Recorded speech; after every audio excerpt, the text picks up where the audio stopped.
जब एक बेटी शादी होके ससुराल जाती है तो उनकी दर्द भरी कहानी सुनिए। में काटी है और इतना बदलाव, जैसे आकाश में उड़ती चिड़िया को किसी ने सोने के मोतियों का लालच देकर पिंजरे में बंद कर दिया हो। शुरू के कुछ दिन तो यूं ही गुजर गए। हम घूमने बाहर चले गए। जब वापस आए तो सासू माँ की आंखों में खुशी तो थी, लेकिन बस अपने बेटे के लिए ही दिखी। सोचा शायद नया नया रिश्ता है, एक दूसरे को समझते देर लगेगी।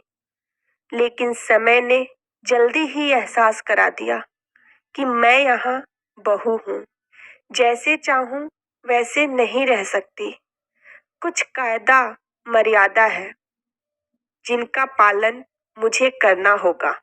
धीरे धीरे बात करना, धीरे से हंसना, सबके खाने के बाद खाना, ये सब आदतें जैसे अपने आप ही आ गई।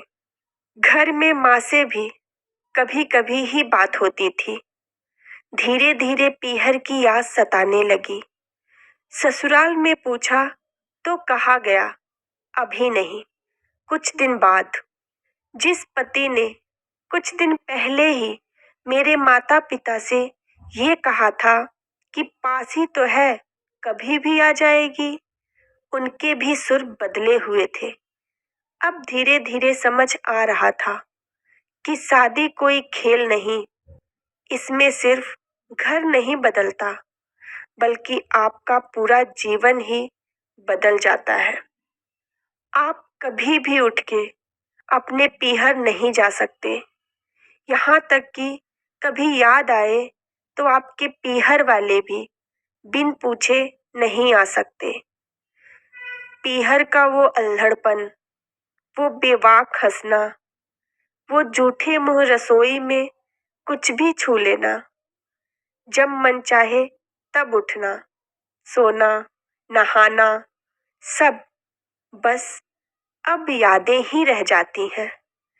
अब मुझे समझ आने लगा था कि क्यों विदाई के समय सब मुझे गले लगाकर रो रहे थे।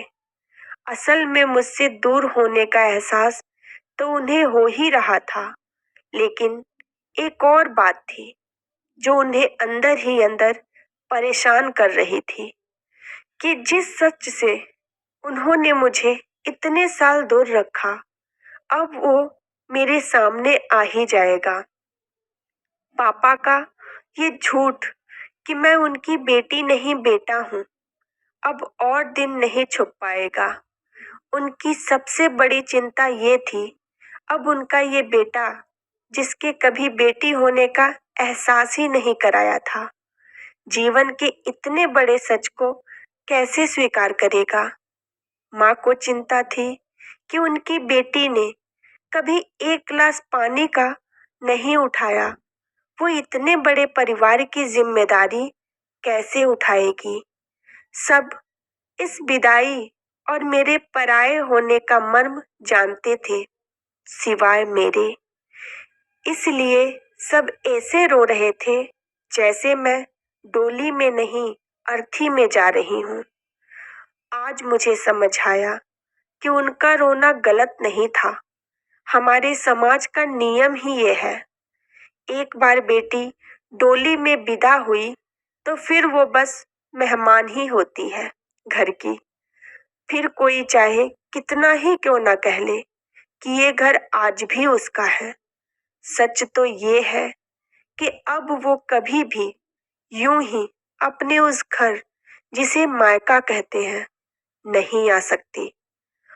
हजारों समस्याओं और परेशानी आने पर भी उसी को हल करना है, हंसते हुए, गम छुपाते हुए। क्या यह तपस्या से कम है? अनजान जगह को सुधार कर अच्छा बनाने का काम करना। बेटी जब ससुराल जाती है, अचानक बेटी बहू बन जाती है। कल तक जो उड़ती थी मस्त हवाओं सी, अब ससुराल में बंध सी जाती है। अगर वीडियो अच्छी लगी तो लाइक और सब्सक्राइब जरूर करें।